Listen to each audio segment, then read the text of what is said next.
kehastab siis Caesarit, kes tuleb teavitama, et keskturul läks hapukoor kallimaks ja ta peab ise selle pressikonverentsi käigus ära arvama. Tervist ajakirjast See Saar. Ja küsimus on väga kohane. Jah. Et kuidas üldsus sellega kaasa tuleb? Üldsus? Ütleme väga palju spekulatsioone, korruptsioonikahtlusi minus suunas. Ja ma töötan sellega. Tere, Marju ajakirjast Kas lõhega või kanaga. Et kuidas teie siis kommenteerite? Teie ajakirja nime valikut tahtsin ma kommenteerida. Jaa, et kumba ise eelistad? Kas lõhega või kalaga või? Jaa.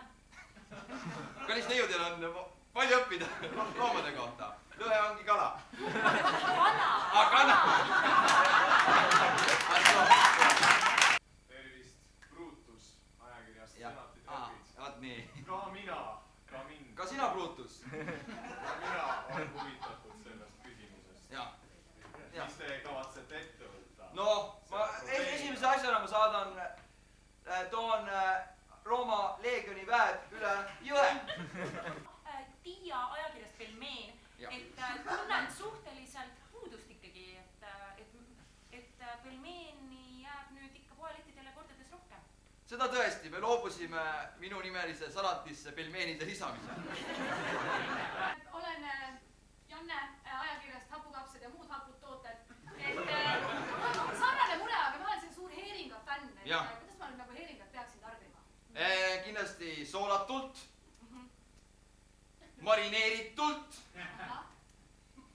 ja miks mitte praetult, tüüritult, paljalt. Paljast heeringast ei saa ka õhtul küll täis. Meil on lauljad. On ju. Nad on väga morniks muutunud selle uudise peale. Kogu meie koor on päris hapude nägudega. Jah.